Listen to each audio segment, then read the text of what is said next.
예, 요즘 우리가 이제 신명기서를 통해서 은혜와 진리를 나누고 있는데요.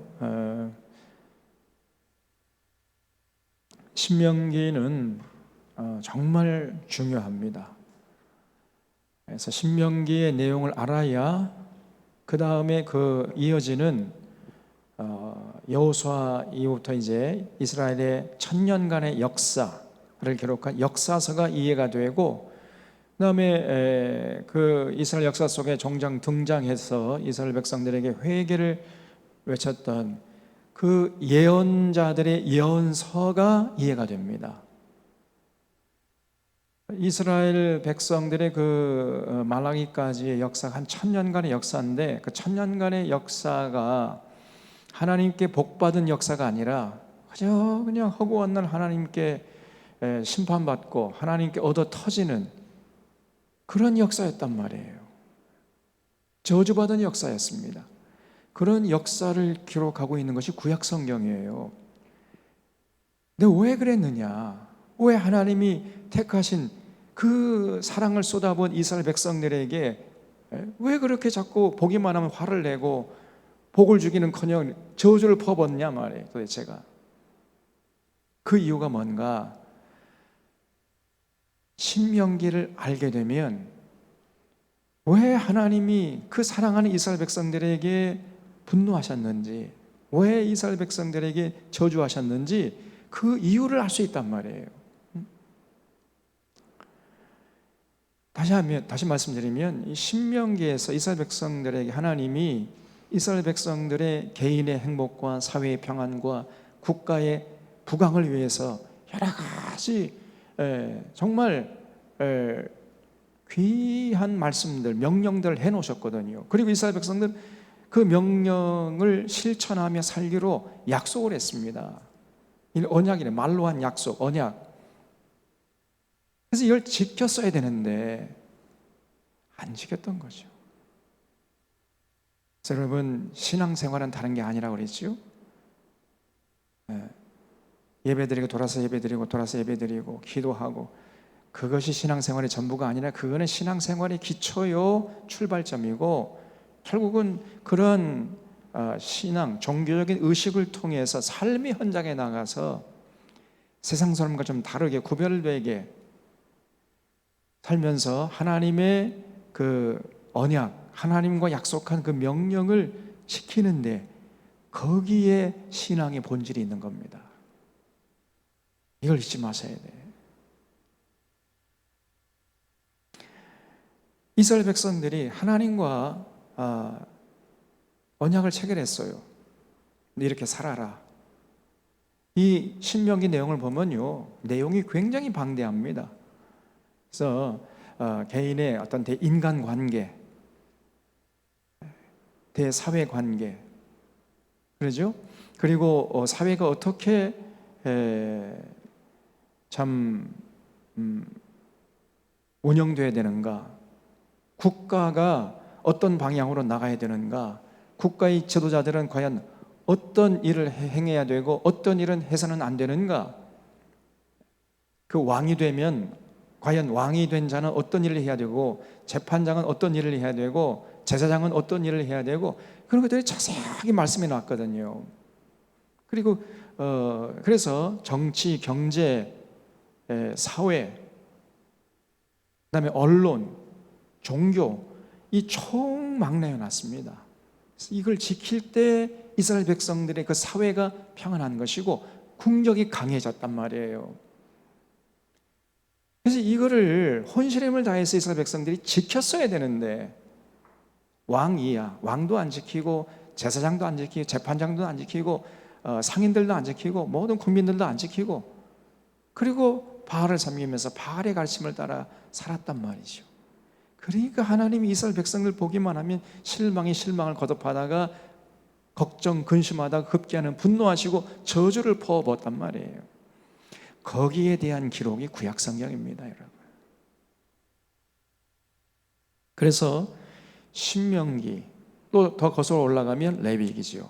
신명기는 레위기를 반복한 것이니까. 그래서 레위기와 신명기를 우리가 분명하게 샅샅이 알아야 돼요. 그래야 그 나머지 구약 성경을 통해서 분노하시는 하나님의 심정이 이해가 되는 것이고, 그래야 우리가 이제 이 땅에 사는 동안에 그 하나님의 심정으로 우리 자신을 보고 지금 오늘 우리의 개인의 삶과 그리고 우리 나라의 지금 이 사회 상과 우리 국가가 지금 어떤 위치에 서 있는가, 과연 하나님께서 이 나라, 이 사회를 보시면서 기뻐하신가 분노하시는가, 과연 하나님께서 우리의 삶을 통해서 보시면서 기뻐하실 것인가 분노하실 것인가, 오늘 한국 교회를 보시면서 기뻐하실까 분노하실 것인가, 이런 것들이 판단이 된단 말이에요. 그런 평가의 기준이 없으면 안 되잖아요. 평가의 기준이 바로 레위기와 신명기예요. 그래서 이 신명기를 우리가 잘 알고, 그러면 이제 하나님의 심령이 깨달아지고, 그러면 하나님의 시선으로 우리의 지금 현재 개인의 삶과 이 사회의 모습과 국가의 모습, 이런 것들이 과연 하나님께 지금 우리가 영광을 돌리고 있는지, 하나님의 걱정 근심이 되고 있는지, 하나님의 분노를 사고 있는지, 이런 것들이 판단이 된단 말이에요. 그래서 이 신명기가 중요합니다, 여러분.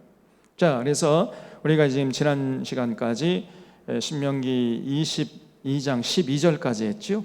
그래서 오늘은 13절부터, 신명기 22장 13절부터 이어가서 시간 되는 대로 26장까지 오늘 나가려고 합니다만은 한번 우리가 집중해서 하는 말씀을 살펴보겠습니다.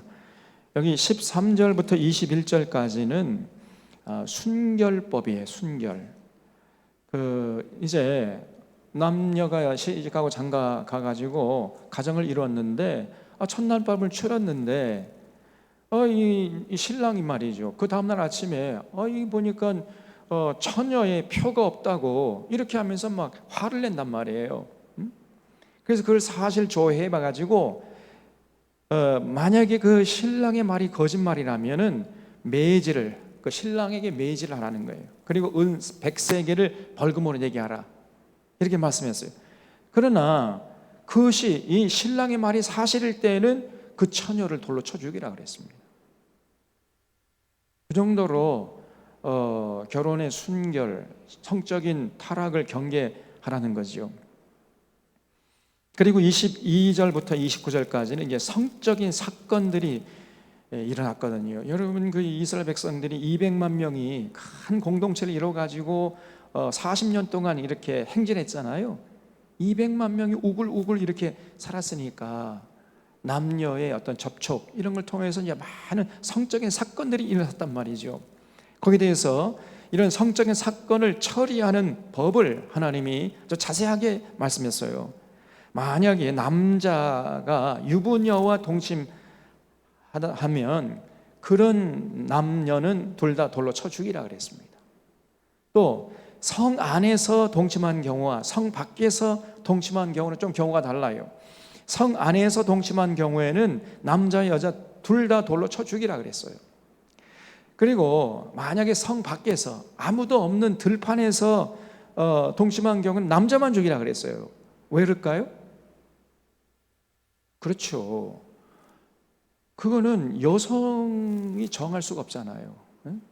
아무도 도와줄 사람이 없으니까 이거는 이건 불강력적인 사건이기 때문에 여성은 용서하고 남자만 돌로 쳐 죽여라, 이렇게 하나님이 얼마나 세밀하신지 모릅니다.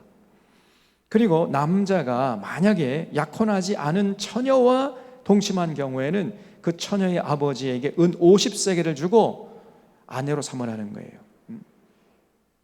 그럼 그 여자를 욕보인 다음에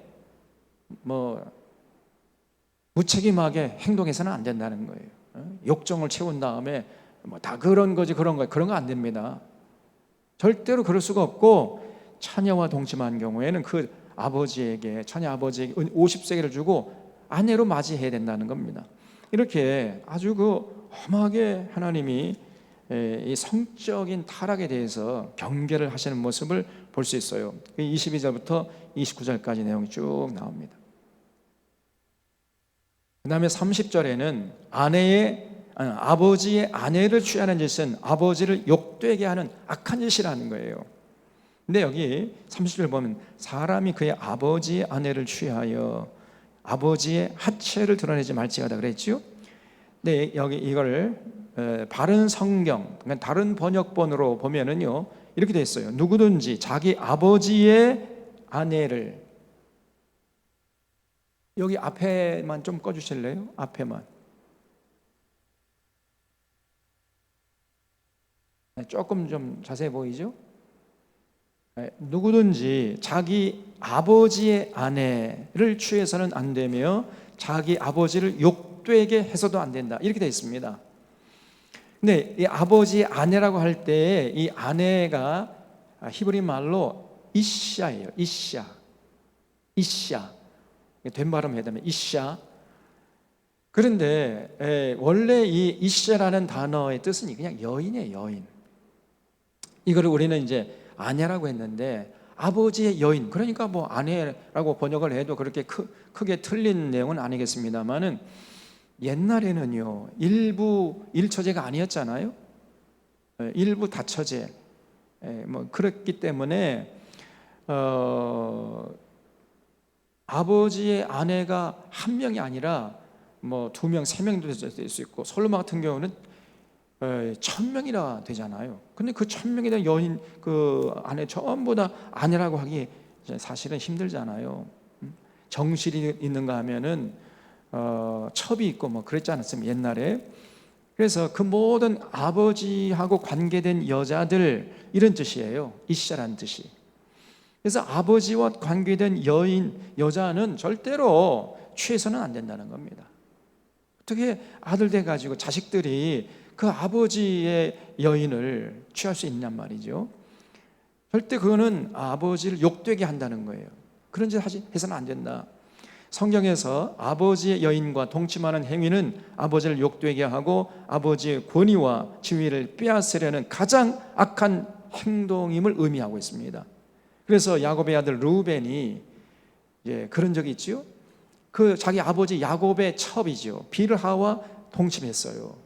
나중에 이제 야곱이 그 루벤에 대해서 아주 막 신랄하게, 거의 이건 축복이 아니라 저주에 가까운 이런 축복을 해버려요.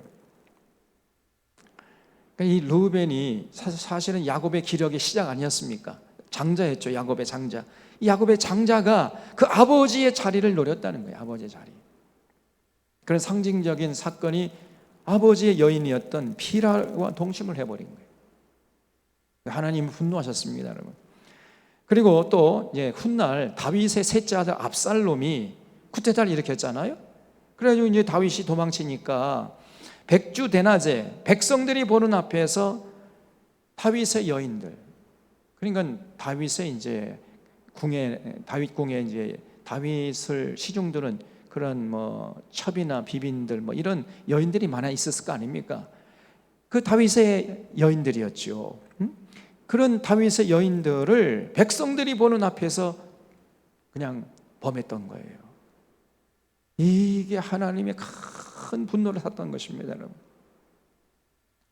왜냐하면은 이걸 통해서 이제 이 압살롬이 내가 이제 왕이다, 내 아버지 다윗의 여인을 내가 차지했다, 이래가지고 자기가 이제 왕이 된 것을 만 백성 앞에 선포할 이런 끔찍한 짓을 저질렀던 거예요. 그러다가 압살롬 비참하게 죽고 마는 거죠. 또 고린도 교회에서도 그런 일이 있었죠. 아버지의 여인과 살고 있는 그런 참 기가 막힌 사건이 있었죠. 그걸 보고 바울이 고린도 교회 교인들에게 아주 분노하면서 당장 그 교회 공동체 밖으로 쫓아내라, 이렇게 명령하는 내용을 우리가 봤잖아요.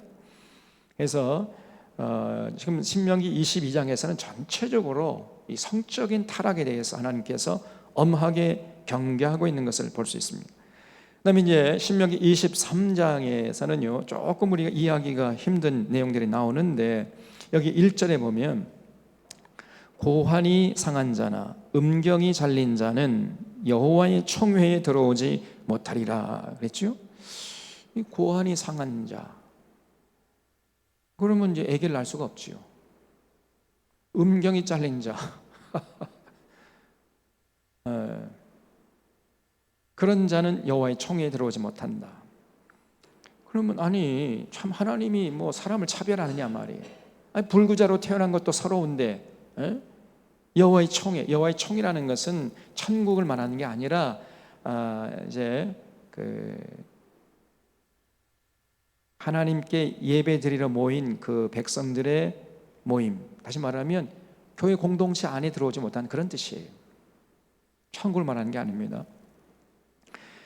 그럼 뭐 이 불구자로 태어난 것만도 서러운데, 아니 그럼 쉽게 말하면 교회당에 들어오지 못한다 이런 뜻인데 어떻게 이런 얘기를 하나님이 하실 수 있느냐 말이에요. 근데 이거는 우리가 이해를 잘해야 되는데, 이방인의 종교적인 예식으로 거세 행위를 한 자가 있잖아요.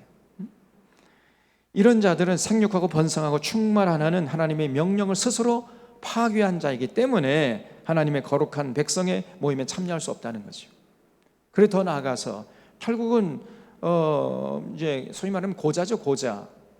아기를 낳을 수 없는 몸이 됐잖아요. 그러면 그 아기를 낳을 수가 없으니까 그 자손의 대가 끊어질 거 아닙니까? 그럼 결국은 뭐 여호와의 총에 들어가지 못하게 되는 거죠. 자연스럽게. 또 여기 2절에 보면 사생자는 여호와의 총회에 들어오지 못하리니 3대에 이르기까지도 여호와의 총회에 들어오지 못하리라고 했죠. 여기 사생자라는 것은 여기가 마메제르라는 히브리 말을 쓰냐, 마메제르입니다. 사생자, 마메제르. 히브리 말은 여기 우리는 왼쪽에서 오른쪽으로 읽어가는데 히브리 말은 오른쪽에서 왼쪽으로 읽어야 된다 그랬죠. 그래서 이게 마메자르라는 게 마메자르. 이 마메자르라는 것은 뭐냐면은 근친 상간에 의해서 태어난 자 또는 유대인과 이방인 사이에서 태어난 혼혈인을 말합니다.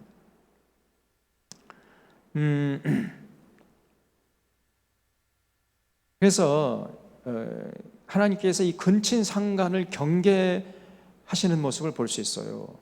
근데 까마득한 그러니까 인류가 번창하기 전에는 어쩔 수 없이 뭐 근친 상간을 했겠지만은 인류가 이제 번창하기 시작한 후에는 근친 상간하면 안 되잖아요. 그래서 그 다음에 이제 3절 이하를 보면은 암몬 사람과 모압 사람은 여호와의 총회에 들어오지 못하리니 그들에게 속한 자는 10대뿐 아니라 영원히 여호와의 총회에 들어오지 못하리라 그랬지요. 여러분, 암몬 사람과 모압 사람이 누구의 후손이요? 룻이요, 룻. 그죠? 그 소돔과 고모라 성에서 이제 거기 들어갔다가 거기가 하나님의 심판으로 다 죽고 그러니까 이제 룻과 두 딸만 살아남았잖아요. 그러니까 두 딸이 그 자기 아버지에게 들어가서 결국은 동침해가지고 임신을 해서 그 큰 딸의 후손이 암몬 사람이 된 것이고 작은 딸의 후손이 모압 후손이 된 모압 지파가 된 거 아닙니까? 그래서 암몬 사람과 모압 사람은 여호와의 총회에 영원히 들어오지 못할 것이다. 뭐 이렇게 말씀한 걸 볼 때 근친상간에 의해서 태어난 것도 하나의 이유가 될 수 있다 그 말이에요.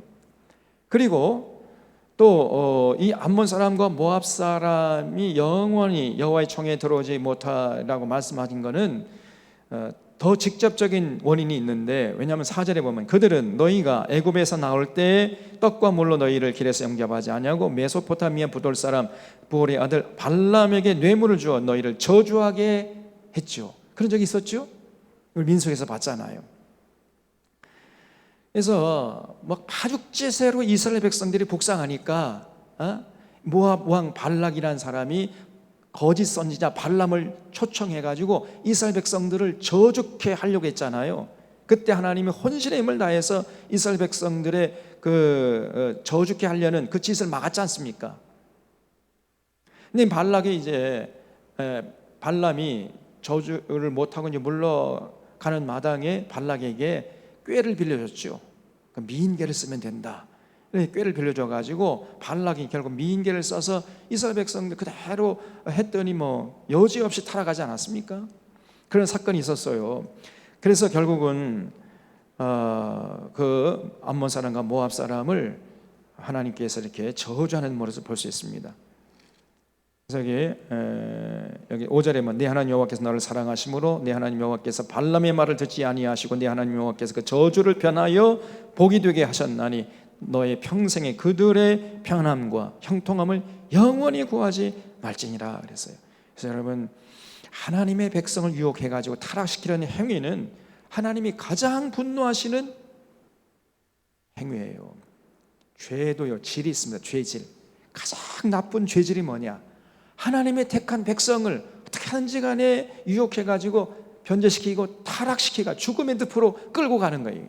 이거는 마귀가 하는 짓이잖아요. 하나님이 가장 분노하시는 행위가 하나님의 거룩한 백성을 유혹해 가지고 타락시키는 이런 짓이란 말이죠. 지금 암몬 사람과 모압 사람들이 그런 짓 하다가 하나님 앞에 이 저주받은 이런 지파가 되고 말았던 겁니다. 그리고 이제 7절부터 8절은 에돔 사람과 또 애굽 사람을 미워하지 말라 그랬어요. 왜냐하면 7절에 너는 에돔 사람을 미워하지 말라. 그는 내 형제이기 때문에, 동족이잖아요. 또 애굽 사람을 미워하지 말라는 것은 내가 그 땅에서 객이 되었다. 사실 그 애굽에서 이스라엘 백성들이 430년 동안이나 살았지 않습니까? 그렇기 때문에 그들을 미워하지 말라. 그 은혜를 잊지 말라는 거죠. 그 다음에 9절부터 14절까지는 전쟁에 나가는 병사들이 지켜야 할 규례에 대해서 말씀하고 있습니다. 그래서 여기 9절에 내가 적군을 치러 출전할 때 모든 악한 일을 스스로 삼갈지니 너희 중에 누가 밤에 몽설함으로 부정하거든. 이걸 이제 우리말로 하면 몽정하는 거죠. 몽정한 경우에는 진영 밖으로 나가고 진영 안에 들어오지 아니하다가 해질 때에 목욕하고 해진 후에 진에 들어와라 그랬어요. 그리고 내 진영 밖에 변소를 마련하고 그리로 나가되 13절 네 기구에 작은 삽을 더하여 밖에 나가서 대변을 볼 때에 그것으로 땅을 팔 것이요 몸을 돌려 그 백성 그 배설물을 덮을지니 이는 내 하나님 여호와께서 너를 구원하시고 적군을 내게 넘기시려고 내 진영 중에 행하심이라. 그러므로 내 진영을 거룩히 하라. 그러면 내게서 불길한 것을 보시지 않으므로 너를 떠나지 아니하시리라 그랬죠. 그래서 여러분, 전쟁에 나가는 병사들은요, 그 몽정할 경우에는 진영 밖에 나가서 해질 때까지 들어오지 말고 해진 다음에 몸을 깨끗하게 씻은 다음에 들어오라는 거예요. 그리고 대변을 볼 때에는 작은 삽을 가지고 다 본 다음에 그 땅을 파가지고 그 배설물을 땅에 묻고 들어오라는 거예요. 그래서 그 진영을 청결하게 유지하라고 그랬습니다. 여러분, 이 군대가 그 군대 그 막사를 깨끗하게 하고 거룩하게 하는 것은 군인들의 사기와 건강에 직결되는 거잖아요. 그래서 굉장히 중요한 것입니다. 전쟁의 성패가 거기에 달했다는 거예요. 이게 사소한 일 같지만은 굉장히 중요한 일이라는 거죠. 그래서 이 군인들을 여러분 막사를 깨끗하게 해주고 시설을 좋게 하고 또 그 의복이나 전투화 이런 것들을 고급으로 해줘야 돼요. 근데 지금 우리나라 군대도요, 그런 군 납품하는 업체하고 국방부 뭐 이런 관련 사람들이 자꾸만 이게 막 뇌물 받아 먹고 스캔들이 일어나잖아요. 그래가지고 A급을 쓰지 않고 B급을 쓰고 뭐 B품을 쓰고 막 이런 경우가 있지 않습니까? 이거 굉장히 이거는 큰 죄란 말이죠. 나라를 망치고 이 군인들을 지금 뭐 윤석열이가 뭐 군인들 잘 대우를 해주겠다 해놓고 입을 싹 씻었죠. 그리고 군인들에 대한 그동안에 문재인 정부에서 해왔던 그 예산 다 지금 삭감했다는 거예요. 그러니까 이게 나라를 망치는 짓만 하고 있는 것입니다, 지금. 그 다음에 15절부터 25절까지는 이제 기타 여러 가지 규정들을 말씀하고 있는데, 여기 15절 보세요. 종이 그의 주인을 피하여 내게로 도망하거든 너는 그의 주인에게 돌려주지 말고. 그렇죠? 노예가 주인의 집에서 도망쳤을 때 만약에 주인에게 돌아가면은요, 그 노예는 잘못하면 죽임을 당하잖아요. 그러니까 돌려주지 말고 그가 네 성읍 중에서 원하는 것을 택하는 대로 너와 함께 내 가운데서 거주하게 하고 그를 압제하지 말지니라 그랬어요. 이 노예의 인권을 보장해 줘라. 우리 하나님이요, 이렇게 참 사회에 약자들, 소외된 자들, 놀린 자들, 가난한 사람들 배려하라는 거예요. 이게 하나님의 명령입니다.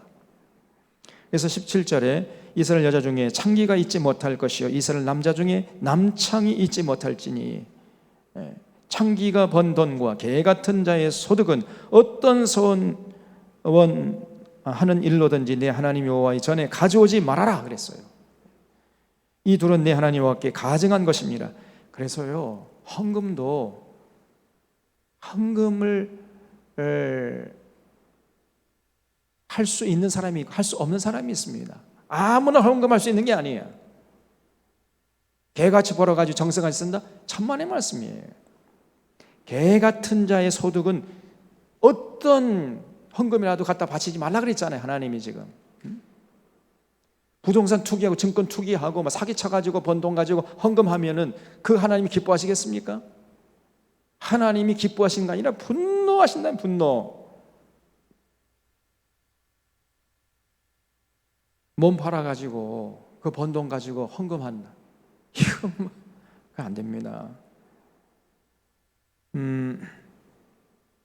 그래서 창기가 번 돈과 개 같은 자의 소득은 어떤 선하는 일로든지 하나님 여호와의 전에 그 소득을 가져오지 말라. 헌금 바치지 말라는 거예요.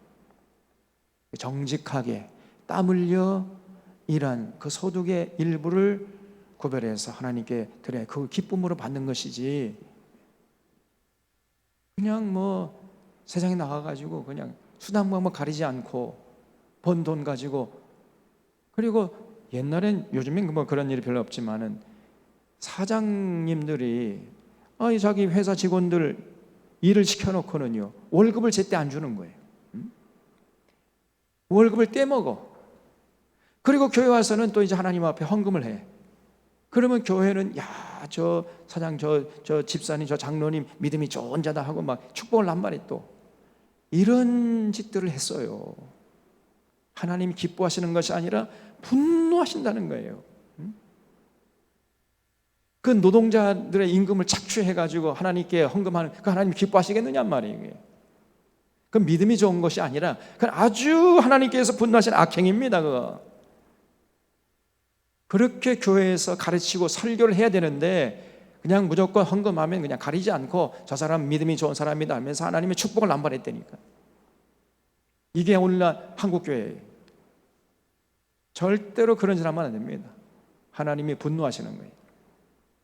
정직하게 성실하게 땀 흘려서 번 돈으로 감사 헌금할 때 하나님이 기뻐하시는 것입니다.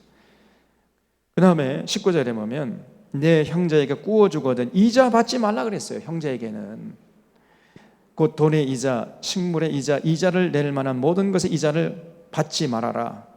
그러나 타국이 내가 구워주면 이자 받아도 되거니와 내 형제에게 구워주거든 이자를 받지 말라 그랬어요. 그러면 내 하나님 여호와께서 내가 들어가서 차지할 땅에서 내 손으로 하는 범사에 복을 내리시리라 그랬어요. 절대로 여러분, 특별히 우리가 믿음의 권속들끼리 교회 안에서 돈 꿔주고 이자 받아 먹고 더 나가서는 고리대금 업자가 있어요. 이거는 하나님 분노하십니다. 그 고리대금을 해가지고 번 돈 가지고 헌금하면 하나님이 분노하신단 말이에요. 절대 그런 돈 헌금하지 마세요. 우리 다른 교회 가서 헌금해요. 우리 교회에서 그런 거 헌금 안 받습니다. 하나님은 분노하신단 말이죠. 그리고 같은 어떻게 믿음의 권속들끼리 우리 영혼까지 천국에 가는데 돈 꿔주고 이자 받아먹고 말이에요. 게다가 고리대금으로 말이에요. 고리로 이자 받아먹고 그런 짓을 하냔 말이에요. 이거는 말이 안 되는 겁니다. 그래서 이자 맞지 말아라. 그리하면 네 하나님 여호와께서 너에게 손으로 하는 모든 범사에 복을 내려주시겠다. 이렇게 약속했습니다. 21절에 내 하나님 여호와께서 서원하거든 갚기를 더디하지 말라 그랬죠. 서원은 신중하게 해야 됩니다. 일단 서원했으면은 그리고 반드시 이행을 해야 되겠죠. 그러나 우리 민수기 30장에 봤잖아요. 서원도 이 성립되려면 조건이 있어야 돼요. 그 독립하기 전에는 부모의 동의를 받아야 됩니다. 그래서 결혼해가지고 독립한 경우에는 배우자의 동의를 받아야 돼. 부모의 동의를 받지 않거나 배우자의 동의를 받지 않는 서원은 그거는 성립이 안 된다는 거예요. 민수기 30장에서 이렇게 나왔죠. 그러나 이제 그런 경우에 서원의 조건이 성립된 경우에는 신중하게 서원을 하고 서원했으면 반드시 이행을 해야 된단 말이죠. 그래서 23절에 내 입으로 말한 것은 그대로 실행하도록 유의하라. 무릇 차원한 예물은 내 하나님 여호와께서 내가 서원한 입으로 언약한 대로 행할지니라 그랬죠. 24절에 내 이웃의 포도원에 들어갈 때에는 마음대로 그 포도를 배불리 먹어도 되느니라. 그러나 그릇에 담아서는 안 된다. 그건 도둑질이지요. 배가 고파서 지나가다가 포도원이 있어가지고 그 들어가서 이제 그 포도원 안에서 따먹는 거, 그거는 하나님도 용납할 수 있다는 거예요. 그러나 그릇을 가지고 가가지고 포도를 따가지고 나오면은 그건 도둑질이라는 거예요. 그거는 큰 죄가 되는 거죠. 그래서 그러나 그릇에 담지는 말 것이야. 내 이웃의 곡식밭에 들어갈 때에는 내가 손으로 그 이삭을 따도 되느니 그러나 이웃의 곡식밭에 낫을 대해서는 안 된다는 거죠. 배가 고파가지고 이웃의 밭에 가가지고 이삭, 보리 이삭, 밀 이삭, 벼 이삭을 이렇게 몇 개 잘라가지고 먹는 거야. 얼마든지 가능한 거지만은 본격적으로 그냥 낫을 갖고 들어가가지고 다 추수하고 나오면은 그거는 도둑질이지요, 강도지요. 여러분 오늘날도요 어떤 권사님 보면 또 여성들이 그런 걸 좀 잘하네. 정말 조심해야 됩니다. 뷔페 가가지고 이거 맛있다 해가지고 막 싸가지고 이렇게 핸드백에다가 이렇게 갖고 나온단 말이에요. 그런 거 하지 마세요, 좀 제발 좀. 네? 내가 이렇게 보니까 막 싸더라니까 이렇게. 아니 가서 이거 우리 이따 손자 줘야지. 이따가 점심 때 저녁 때 먹어야지. 그런 짓 하면 안 됩니다, 여러분. 그 뷔페 안에서는 얼마든지 드세요. 맛있게 배불리 배 터지게. 그러나 맛있다 해가지고 그거를 백을 가지고 와가지고 거기 싸갖고 나오면 그거는 도둑질이지요.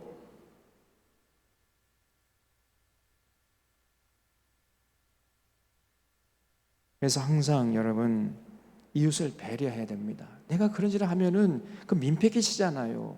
포도원, 그럼 포도원 주인 그 망하는 거 아닙니까? 1년 내내 농사해가지고 낫을 가가지고 그렇게 수확해 오면은 그 농사지은 농부는 어떻게 살라는 거예요, 그게. 그건 도둑질이잖아요. 그런 짓 하면 안 된다는 거예요. 우리 하나님이 이렇게 세밀하게 말씀했습니다. 그 다음에 24장에서는요, 또 여전히 이제 다양한 법규들에 대해서, 결국은 이게 뭐냐면 이웃과 더불어 살라는 거예요. 이웃과 더불어. 항상 이웃을 배려하고, 이웃의 민폐 끼치지 말고, 이웃과 더불어 살아는 이런 모습을 잃지 말아라. 특별히 이제 1절부터 4절까지는 이혼한 여인에 대한 규례가 나옵니다.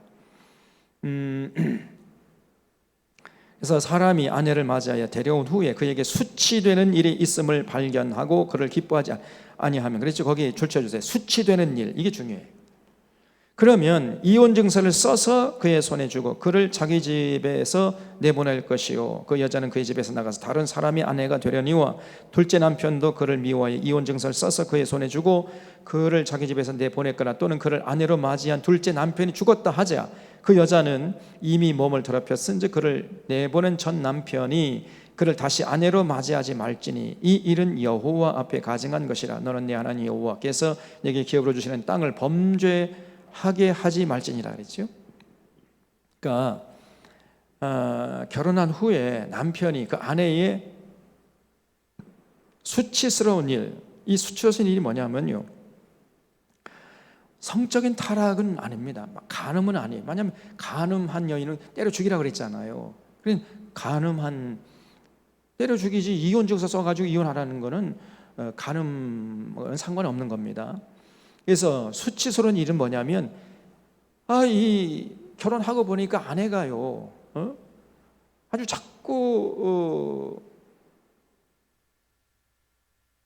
천박하게 군단 말이에요. 천박한 노출을 하거나 정숙하지 못한 행동을 하는 거예요. 그럴 경우에는 아이고 저 여자랑 도무지 못 살겠다, 이럴 경우에 이제 이혼 증서를 써주고 이혼을 해라, 이렇게 하나님 허락했어요. 또 이혼 증서 써주라는 거, 이혼 증서 써줘야 그 여자도 이제 또 다른 남자에게 시집갈 수 있지 않겠느냐, 그런 뜻에서 여자의 인권을 보장하라는 측면에서 이렇게 이혼 증서를 써주고 이혼하라 그랬던 거거든요.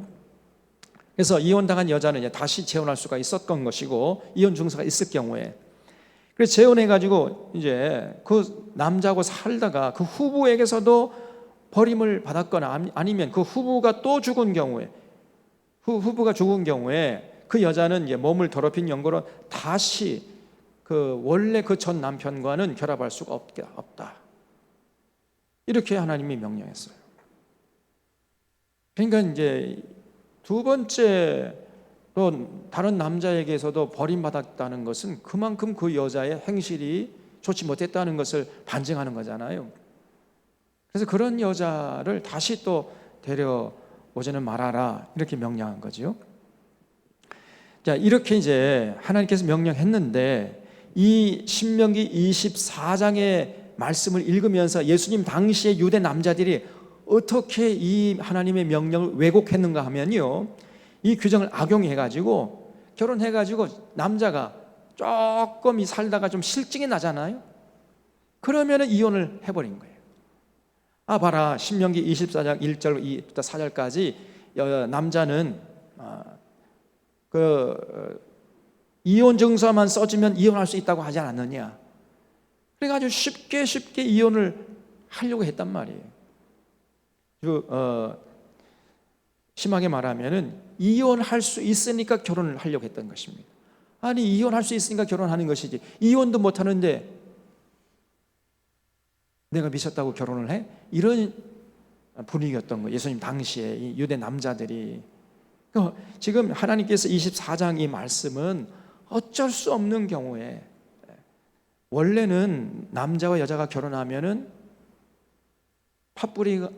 검은 머리가 팥불이 되도록 함께 살아가요. 그게 원칙이에요, 그게. 그런데 하도 여자가 사치스러운 짓을 하거나 함부로 몸을 굴리거나 그럴 경우에는 여자와 이혼할 수 있지만은 여자를 배려해서 이혼 증서를 써주고 이혼해라, 이렇게 하나님이 말씀하신 거거든요. 근데 이거를 이제 악용해가지고 그냥 조금 살다가 실증 나면 이혼해, 증서 써주면 이혼해버리고, 또 다른 여자가 만나서 결혼하다가 또 실증 나면 이혼 증서 써주고 이혼해버리고, 이런 짓을 했단 말이에요. 예수님께서 이런 모습을 보고 마가복음에 보면요, 하나님이 짝지어 주신 것을 사람이 나누지 못할지니라, 이렇게 아주 강력하게 그 당시에 잘못된 유대교의 가르침에 대해서 비판을 하신 것입니다. 자, 그 다음에 5절부터 22절까지는 또 기타 규정에 대해서 쭉 말씀하고 있는데, 여기 보세요. 5절에 쭉 한번 읽어가겠습니다. 사람이 새로이 아내를 맞이했으면 그를 군대로 내보내지 말 것이요. 신혼 부부는 전쟁에도 나가지 않도록 해주라는 거예요. 아무 직무도 그에게 맡기지 말 것이며 그는 1년 동안 한가하게 집에 있으면서 그가 맞이한 아내를 즐겁게 할지니라. 야, 우리 하나님이 얼마나 참 세밀하신 분이세요. 그렇죠? 신혼부부는 1년 동안 모든 일에서 제외시키라는 거예요. 그래서 새로 맞이한 아내를 기쁘게 하고 즐겁게 하는데 전심전력해라, 이렇게 말씀했습니다. 또 6절에 사람이 맷돌이나 그 윗짝을 전당 잡지 말지니 이는 그 생명을 전당 잡음이라. 여러분, 전당 잡을 것이 따로 있지요. 전당 잡아서는 안 될 거 있어요. 그게 뭐냐? 맷돌이나 그 윗짝을 전당 잡으면 안 돼요. 왜 그래요? 맷돌 전당 잡으면 어떻게 됩니까? 그럼 먹고 살 길을 막아버리잖아요. 맷돌을 갈아가지고 그 음식을 만들어서 팔아야 돈을 벌어가지고 빚을 갚을 수 있는데, 맷돌까지 전당 잡아버리면 이 사람의 생명을 전당 잡는 거야. 이 사람 죽으라고 하는 거잖아요. 절대 그런 짓 하지 말아라. 또 윗짝도 한 짝만 있으면 어떡합니까? 윗짝이 있어야죠. 그래서 절대로 맷돌이나 그 윗짝은 전당 잡으면 안 된다는 거예요. 만약에 그것은요, 그 사람의 생명을 전당 잡는 꼴이 되는 것이다. 생명을 해하는 악한 짓이라는 거예요. 아무리 자기가 돈을 꿔줬다 할지라도 그런 짓은 악한 짓이라는 것입니다. 저도 가난한 이웃 살 수 있도록 그 생명만큼은 보장해 주라는 것입니다. 막다른 골목에 여러분, 고양이도요, 막다른 골목에 다다른 쥐도 이렇게 피할 길을 내주고 쫓아갑니다. 하물며 사람이 되어가지고 그렇게 죽으라 하면 되겠냐, 그 말이. 더불어 사네, 더불어. 너 혼자만 잘 먹고. 여러분, 가난한 이웃이 사라져 버리면 어떻게 되는 거예요? 부자도 살 수가 없습니다. 그래서 7절에 사람이 자기 형제 곧 이스라엘 자손 중 한 사람을 유인하여 종으로 삼거나 판 것이 발견되면 그 유인한 자를 죽일지니 이와 같이 하여 너희 중에서 악을 제할지니라 그랬죠. 그래, 동족을 유인해가지고 노예로 팔아먹은 이런 놈들, 이 노예 상인들, 이런 것들은 살 가치가 없는 자들이라는 거예요. 8절에 너는 나병에 대하여 삼가서 레위 사람 제사장들에게 너에게 가르치는 대로 내가 힘써 다 지켜 행하되 너희는 내가 그들에게 명령한 대로 지켜 행하라. 너희는 애굽에서 나오는 길에서 내 하나님 여호와께서 미리암에게 행하신 일을 기억할지니라. 그래서 만약에 나병에 걸린 경우에는 전염되지 않도록 신중하게 행동하라는 거예요. 그래서 제사장에 가가지고 그 제사장이 처분하는 대로 따르라는 것입니다. 10절에 내 이웃에게 무엇을 구워줄 때에 너는 그의 집에 들어가서 전당물을 취하지 말고. 그렇죠? 아무리 자기가 돈을 구워준다 할지라도 자기가 돈 구워줬다 해가지고 그 구워간 사람 집에 가가지고 자기 마음대로 전당물을 끄집어내면 안 된다는 겁니다. 너는 밖에 서서 기다려. 그리고 그 오간 사람이 자기 집에 들어가서 그 전당물 가지고 나올 때까지 기다리라는 거예요. 그 가난한 사람의 입장을 배려해 주라는 것입니다. 우리 하나님이요, 이렇게 세밀하신 분이세요. 가난한 자, 병든 자, 소외된 자, 사회적인 약자, 그런 사람들을 배려하면서 그런 사람들도 살만한 그 공간을 마련하면서 살아가는 것입니다. 그래서 너는 그의 집에 들어가서 전당물을 취하지 말고 너는 밖에 서 있고 내게 꾸는 자가 전당물을 밖으로 가지고 나와서 너에게 줘라 그랬어요. 야, 여러분, 얼마나 하나님이 자세하시냐. 정말 대단하시죠? 그리고 그가 가난한 자면 너는 그의 전당물을 가지고 자지 말고 해질 때 그 전당물을 반드시 그에게 돌려줄 것이라. 그리하면 그가 그 옷을 입고 자며 너를 위하여 축복하리니 그 일이 내 하나님 여호와 앞에서 내 공의로움이 되리라 그랬죠. 그래서 가난한 자의 마지막 전당물이 뭐겠어요? 옷이죠. 옷 한 벌밖에 없는 거. 근데 유대인들의 옷은요, 밤이 되면은 그게 이불이 돼요.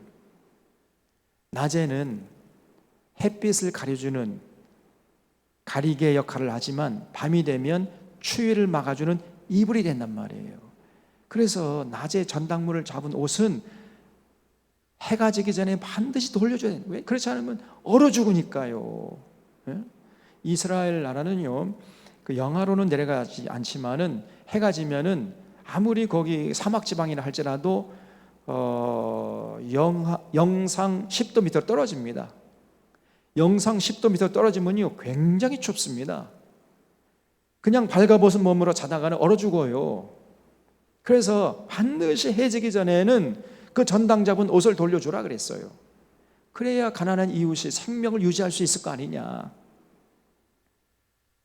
그래서 항상 배려하면서 가난한 사람도 숨 쉴 공간을 마련해 주면서 이렇게 살아라. 이게 하나님의 간절한 소원이 명령이에요. 근데 지금 보면 그래서 빈익빈 부익부 현상이 심해되면요 그런 사회를 하나님 분노하시고 그런 사회는 좀 있으면 망합니다. 역사가 또 증거하는 거예요. 일제시대 때에 여러분 피죽도 못 먹었잖아요. 우리가 그 지주들이 그냥 1년 농사지면 전부 다 소작료로 다 떼가는 거예요. 그러니까 이제 춘궁이가 되면은 굶주리 다 못해가지고 산에 올라가서 소나무 껍질 벗겨 먹고 살았잖아요. 그래도 그 지주집에는 그냥 그 창고에 쌀이 썩어 나는데 그 지주집에 있는 창고에 쥐들은 도시 살이 찌는데 그냥 1년 내내 농사 지어가지고 그 소작료를 낸 그 농부 소작인의 집에서는 아이들이 먹을 것이 없어서 굶어 죽어가고 있었대. 그래도 안 도와줘. 그런 놈의 세상은 망해야 됩니다. 그런 상황이기 때문에 거기에서 공산주의가 피어난 거예요.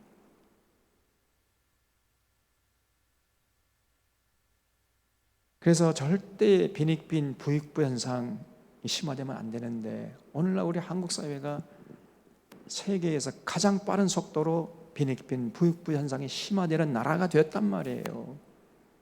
이렇게 나가다가는 이 나라 하나님 앞에서 저주받게 됩니다.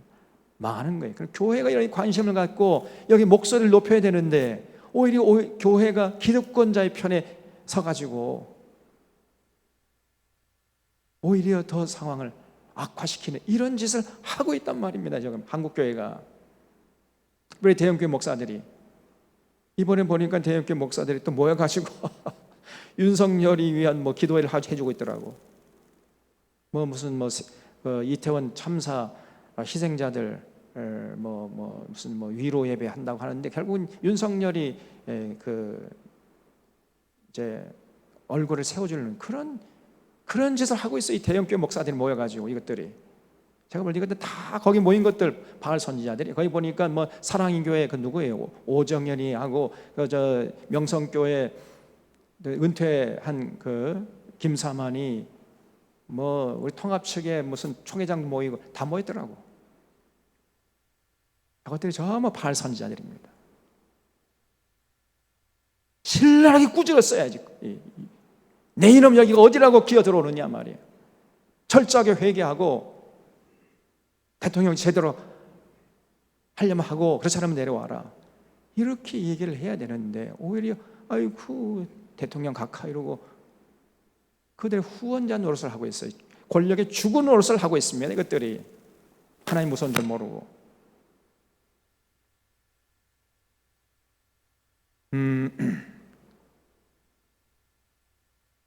참 기가 막힙니다. 제가 같은 목사로서요 정말 이 목사들의 특별히 대형교회 목사들의 이 행위들이 너무 가증스러운 거예요. 너무너무 가증스러워. 그러면서 주일날 되면은 하나님 사랑한다 어쩐다고 그리고 설교할 거 아니에요. 이것은 바알 선지자들입니다.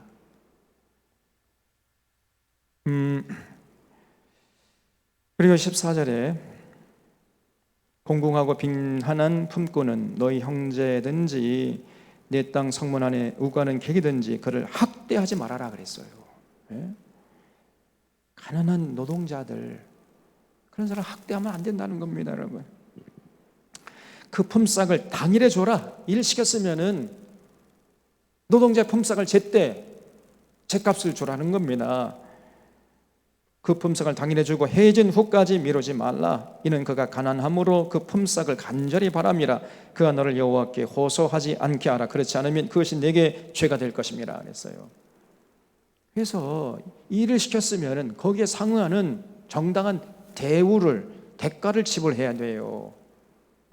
조금 전에 말씀했지만은 사장이 돼가지고 그 임금 떼먹고 말이에요. 그리고 교회 와가지고 헌금하고 그럼 하나님이 복 주실 줄 아십니까? 복 주기는 그냥 하나님이 저주한다니까요. 16절에 아버지는 그 자식들로 말미암아 죽임을 당하지 않을 것이요 자식들은 그 아버지로 말미암아 죽임을 당하지 않을 것이니 각 사람은 자기 죄로 말미암아 죽임을 당할 것이니라. 야, 여러분, 옛날에 우리 조선시대 때는요, 만약에 아버지가 잘못하잖아요, 그러면 삼족을 멸했잖아요. 이 조선시대 법이 얼마나 잔인한 법입니까? 근데 우리 하나님은 뭐라고 그랬어요? 아버지는 그 자식들로 말미암아 죽임을 당치 않고 자식들은 아버지로 말미암아 죽임을 당치 않을 것이다. 그 지은 죄는 지은 그 사람에게만 죄값을 물으라는 거예요. 아니, 아들이 잘못했는데 그 아버지에게 죄값을 물어서는 안 된다는 겁니다. 아버지가 잘못했는데 그 아버지의 죄값을 아들에게 묻게 해서는 안 된다. 이 조선시대에 여러분, 만약에 그 왕을 독살하려다가 만약에 쿠데타에 개입해가지고 발칵이 되면요, 삼족을 멸했습니다. 삼족. 아무런 까닭도 없이 그 삼족, 그 아들, 딸, 며느리, 손자, 손녀, 부인 다 죽였습니다. 야, 이 얼마나 잔인한 법이냔 말이에요. 우리 하나님은 그 지은 그 사람에게만 죄값을 물어라, 이렇게 말씀했습니다. 17절에 너는 객이나 고아의 송사를 억울하게 하지 말며 과부의 옷을 전당 잡지 말아라. 가난한 사람을 배려하는 거죠. 너는 애굽에서 종되었던 일과 내 하나님 여호와께서 너를 거기서 속량하신 것을 기억하라. 그러므로 내가 내게 이 일을 행하라 명하노라. 또 내가 밭에서 곡식이 벨 때에 한 뭇을 밭에 잊어버렸거든 다시 가서 가져오지 말고 나그네와 고아와 과부를 위하여 남겨두라 그랬어요. 떨어뜨린 거 주워할 때 다시 가서 줍지 말고 남겨둬라. 그래야 그 가난한 자, 고아나 객이나 과부가 그 주워 먹고 살 수 있지 않겠느냐. 항상 배려해서 더불어 살아라. 더불어. 그리하면 네 하나님 여호와께서 내 손으로 하는 모든 일에 복을 내리시리라. 내가 네 감람나무를 떤 후에 그 가지를 다시 살펴보지 말고 그 남은 것은 객과 고아와 과부를 위하여 남겨두며 내가 내 포도를 딴 후에 그 남은 것을 다시 따지 말고 객과 고아와 과부를 위하여 남겨두라. 너는 애굽 땅에서 종되었던 것을 기억하라. 이러므로 내가 네게 이 일을 행하라 명하노라. 너 과거에 올챙이적 시절을 생각하라는 거예요. 너도 과거에 애굽에서 나그네였었잖아. 가난했었잖아. 그러니까 가난한 사람들 배려하면서 더불어 살아라. 이렇게 하나님이 신신당부하는 계속 똑같은 말을 지금 반복하고 있잖아요. 그 다음에 25장에서는 여기 1절에 재판은 공정하게 해야 된다는 거예요. 죗값에 산응하는 만큼만 받게 하는 거예요. 이에는 이, 눈에는 이 눈으로. 그래서 사람들 사이에 시비가 생겨 재판을 청하면 재판장은 그들을 재판하여 의인은 의롭다 하고 악인은 정죄할 것이며 악인에게 태형이 합당하면 재판장은 그를 엎드리게 하고 그의 앞에서 그의 죄에 따라 수를 맞추어 때리게 하라. 40까지는 때리려니와 그것을 넘기지는 못할지니 만 그것을 넘겨 매를 지나치게 때리면 네가 내 형제를 경히 여기는 것이 될까 하노라. 40대 이상 때리면 사람 죽잖아요. 제가 군에 가서 저는 공병했었거든요. 쇠 파이프로 맞은 적이 있어요. 5대 맞아도 얘가 피가 다 터져버려요. 내 목이 다 들러붙어버려요. 근데 40대 맞으면 어떻게 되겠습니까? 사람 죽습니다, 여러분. 그래서 절대로 40대 이상까지는 때리지 말아라. 최대로 39대까지 때리라는 거예요. 이렇게까지 하나님이 자세하게 말씀했습니다. 그래서 재판은 공정하게 해야 돼. 그 죄를 지은 만큼만 죄값을 받게 해야 되고, 또 죄값은 중한데 가볍게 또 죄값을 묻게 하면 안 된다는 거죠. 공정하게 하라는 거예요. 죄에 상하는 만큼은 받게 하라. 그래서 지금 우리 한국 이 재판정이요, 완전히 이게 타락했습니다. 아무리 좀 돈 있고 빽 있고 이 검사 이것들은 아무리 지은 죄가 커도 그냥 통과해요. 그냥 통과. 저 윤석열이 보세요. 윤석열이 저 김건희, 그 김건희 장모 보세요. 평생 부동산 투기한 것들 아닙니까? 주가 조작하고 이력서 조작하고. 보통 사람들이 그랬으면요 벌써 저 감옥 갔어요. 우리 같은 사람들이 그랬으면 벌써 사회에서 매장됐습니다. 근데 아무렇지도 않아. 단 한 번도 경찰 조사받지 않습니다. 이게 공정이고 이게 상식입니까?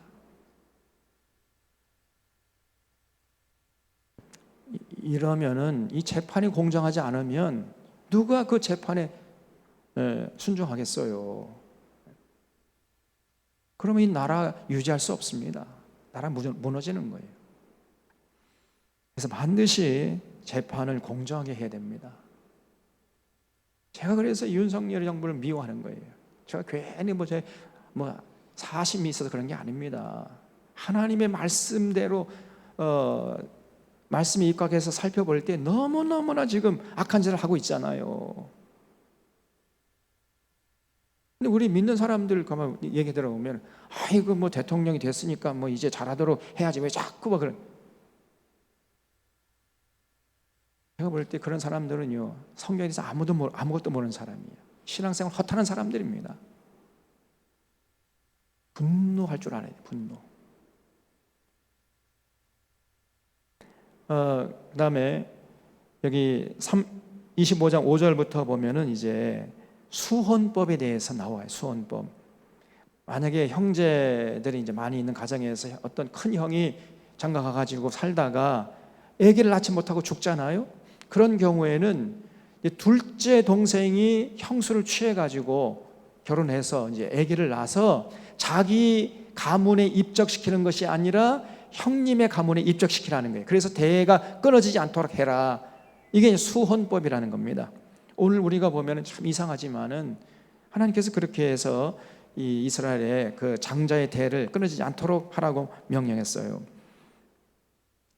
그 다음에 이제 11절부터는 또 이제 기타 여러 가지 규정이 나오는데, 11절에 두 사람이 서로 싸울 때 한 사람의 아내가 그 치는 자의 손에서 그의 남편을 구하려 하여 그의 가까이 가서 손을 벌려 그 사람의 음낭을 잡거든.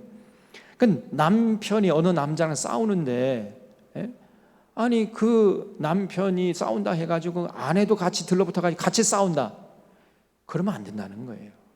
만약에 그러면 너는 그 여인의 손을 찍어버릴 것이다. 너는 그 여인의 손을 찍어버릴 것이고 내 눈이 그를 불쌍히 여기지 말지니라. 아니 자기 남편이 어느 남자하고 싸우면은 여자는 아내든 여자로서 어떻게 해야 됩니까? 말려야지요. 그러지 말아요. 우리가 치고 말아요. 그냥 잘못했다고 그래요. 이렇게 말려야 되는데 같이 너 이놈의 새끼 우리 남편 막 이래가지고 같이 그 싸움에 개입. 만약에 그런 여자가 있다면요 그 여인의 손을 찍어버리라 그랬습니다. 아내라도 좀 화해시키려고 해야지 말이에요. 똑같아 그냥 어떻게 된 게. 제가 몇 번 그런 사람 봤어요. 중학교 있을 때. 이게 믿는 자들이 아닙니다. 남편이 그러면 아내라도 말려야 할 텐데 같이 남편을 더 합세해가지고 말이에요. 비진리 가운데 이끌어 가려고 그래. 내가 기가 차가지고, 야 저런 사람이 장로라니 나한테 정말 기가 차다.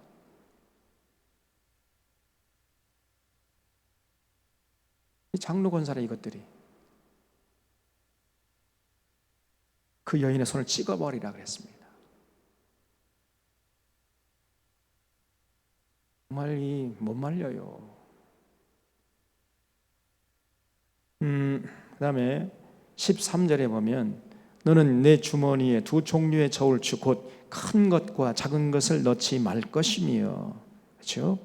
내 집에 두 종류의 곧 큰 것과 작은 것을 두지 말 것이요 오직 온전하고 공정한 저울추를 두며 온전하고 공정한 되를 둘 것이야. 그래야면 내 하나님 여호와께서 내게 주시는 땅에서 내 날이 길리라.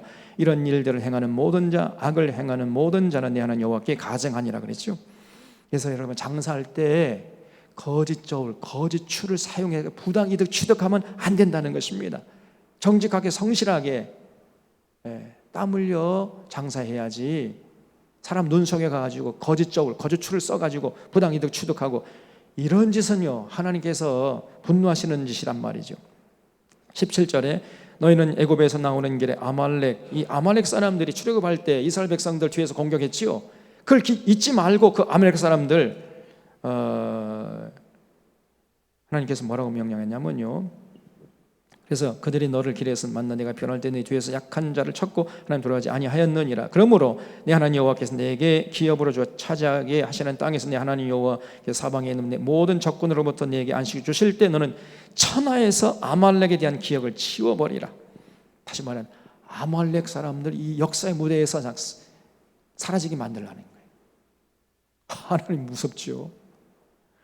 벌써 이 출애굽부터 따지게 되면은 벌써 한 40년 이상 지났을 때 아닙니까? 근데 하나님이 그걸 말씀하세요. 그 아말렉 사람들이 이스라엘 백성들에게 하는 아무런 무장도 하지 않는데 그런 사람을 막 공격해가지고 강탈하고 약탈하고 수탈하고 이런 짓을 했으면은 그런 아말렉 족속에 대한 그 죄를 잊지 말고 반드시 갚아주라는 거예요. 그다음에 26장에서는 이제 토지의 첫 산물은 하나님께 감사함으로 바치라 그랬어요. 이 10절 보겠습니다. 여호와여, 이제 내가 주께서 내게 주신 토지 소산의 만물을 가져왔나이다. 가나안 땅에 정착해서 이제 처음 농사 지었을 때는 그 첫 소산물을 하나님 앞에 가져와서 감사함으로 바치라 그랬어요. 하고 너는 그것을 내 하나님 여호와 앞에 두고 내 하나님 여호와 앞에 경배할 것이며 내 하나님 여호와께서 너와 내 집에 주신 모든 복으로 말미암아 너는 레위인과 너의 가운데 거류하는 객과 함께 즐거워할지. 거쳐 주십시오. 너는 레위인과 함께 너희 가운데 거류하는 객과 함께 즐거워하라. 여러분, 감사할 때는요 이웃과 더불어 해야 돼요. 이웃과 특별히 누구랑? 가난하고 소외된 사람 초청해가지고 같이 하나님께 즐거워하면서 감사하라는 거예요. 고아와 객과 과부들 그런 초청해서 같이 기뻐하고 즐거워하라. 그래서 감사할 때는요 항상 이웃과 함께 그 기쁨을 나눠야 되는 것입니다. 그래야 기쁨이 배가 되는 거죠. 또 12절에 셋째 해 곧 11조를 드리는 해. 여러분 말씀드렸죠? 여기 신명기 14장 28절 29절 말씀 보면은 해마다 드리는 11조가 있었고 3년마다 이제 드리는 11조가 있었죠. 그러니까 3년째 되는 해에는 매 해마다 드리는 11조 드리고 그 다음에 3년마다 드리는 11조 드려야 되니까 10에 몇 조를 드려야 돼요? 10에 2조 드려야 했단 말이에요. 그래서 이제 3년마다 드리는 11조를 가지고는 뭘 하느냐? 그거는 12절 보세요. 셋째 해 곧 11조를 드리는 해에 내 모든 소산의 11조 내게를 마친 후에 그것을 레위인과 객과 고아와 과부에게 주어서 내 성읍 안에서 먹고 배부르게 하라. 3년째마다 드리는 특별 11조는 그걸 가지고 가난한 사람들, 소외된 사람들, 배고픈 사람들, 그런 사람이 나눠줘서 그 사람도 먹고 살 수 있도록 해줘라. 이렇게 말씀하신 게 하나님이. 그렇게 되면 그럴 때 내 하나님 여호와 앞에 아뢰기를 쭉 해서 말씀해서 여기 15절에 원컨대 주의 거룩한 처소에서 하늘에서 보시고 주의 백성 이스라엘에게 복을 주시며 우리 조상들에게 맹세하여 우리에게 주신 젖과 꿀이 흐르는 땅에 복을 내리소서 할지니라. 그럴 때 하나님이 기뻐하신다는 거예요. 그래서 더불어 사는 세상이 되라. 하나님이 신신당부하신 것입니다. 또 16절부터 19절까지는 이제 이렇게 모든 명령을 마음에 새겨가지고 반드시 실천하라는 거예요. 듣고 잊어버리면 그건 아무런 소용없는 것이죠. 16절에 오늘 내 하나님 여호와께서 이 규례와 법도를 행하라고 내게 명령하시나니 그러지 너는 마음을 다하고 뜻을 다하여 지켜 행하라. 그걸 주십시오. 여기에 신앙의 열정을 불태워야 돼. 이런 패러다임 오늘날 똑같습니다. 우리가 예수 그리스도를 통해서 이제 참 구원받았잖아요. 하나님 백성이 됐잖아요. 그러므로 이제 우리가 해야 할 일은 뭐냐면 내가 구원받을 것인가 말 것인가 이런 고민하지 말고 구원받았다는 걸 확신하면서 이제는 하나님 기쁘시게 하는 데 최선을 다해야 돼. 그 기쁘시게 하는 게 뭐냐? 하나님의 명령을 지키는 거예요. 그런데 그 하나님의 명령을 지키는 것이 우리에게 또 유익이 돼요. 하나님의 명령을 지킬 때 우리에게 진정한 평안과 기쁨이 넘치고 참 자유함이 넘치게 되어 있습니다. 그래서 정말 아름답게 한 번밖에 없는 인생을 복되게 살아가게 된다는 거예요. 그래서 우리가 이렇게 복되게 살아가는 모습을 보시 하나님이 기뻐하신단 말이에요. 그래서 여러분 신앙의 열정은 어디에다가 불태워야 되냐면은 우리가 구원받기 위해서 열정을 불태우는 게 아니라 구원은 누가 다 해줬어요? 예수님의 십자가의 은혜로 그 예수님의 그 사랑으로 구원은 이루어진 거 아닙니까? 이걸 확신하면서 이제 남은 여생 신앙의 열정을 이제는 하나님의 뜻을 순종하는 삶의 현장에서 순종하는 그래서 참 아름답게 평안과 기쁨과 참 자유를 만끽하면서 살아가는 모습을 하나님 앞에서 보여드리는 여기에 관심을 가지고 거기에 열정을 불태워야 돼. 이게 신앙생활입니다. 근데 이스라엘 백성들이 그렇게 하질 못했어요. 삶의 현장에 나가서 하나님 자기들의 행복을 위해서 주신 하나님의 명령 다 폐기시키고 엉뚱한 짓 바알에 가서 무릎 꿇고 바알을 위해서 하나님 주신 복을 다 써버리고 그러다가 결국은 저주받은 역사를 기록하고 말았던 것입니다. 그래서 꼭 기억하시기 바랍니다. 그래서 여기 17절에 내가 오늘 여호와를 내 하나님으로 인정하고 또 그 도를 행하고 그의 규례와 명령과 법도를 지키며 그의 소리를 들어라. 여호와께서 내게 말씀하신 대로 오늘 너를 그의 보배로운 백성이 되게 하시고 그의 모든 명령을 지키라고 확언하셨느니라. 그런즉 여호와께서 너를 그 지으신 모든 민족 위에 뛰어나게 하사 찬송과 그러니까 하나님의 모든 명령을 지키면 그러면 여호와께서 너를 그 지으신 모든 민족 위에 뛰어나게 하사 찬송과 명예와 영광을 삼으시고 그 말씀하신 대로 너를 내 하나님 여호와의 성민이 되게 할 것이다 그랬어요. 그래서 여러분 우리가 마음을 다하고 뜻을 다하여 하나님 명령을 지키면 그럴 때 하나님이 우리를 모든 민족 위에 뛰어나게 하셔서 찬송과 명예와 영광을 삼으시고 여호와의 성민이 되게 하죠. 왜냐하면 그게 진짜 믿음의 사람이니까. 진짜 믿음의 사람은요 어디에 신앙 열정을 불태웠냐면 삶의 현장에 나가서 거기서 구별되게 사는 게 거룩한 것이라고 그랬죠. 하나님의 뜻을 따라서 구별되게 살아가는 그 삶을 살려고 애쓰는 거예요. 그게 진짜 믿음의 사람이고 그런 사람에게 천국이 주어지는 것이고 하늘의 생명을 맛보고 누리면서 영생에 잇대어 살다가 천국의 주인이 된다. 이것이 기독교입니다, 여러분. 이게 그런 면에서 오늘 한국교회를 살펴보면은 한국교회가 너무나 성경이 가르치면서 멀리 떠나와 있다는 거죠.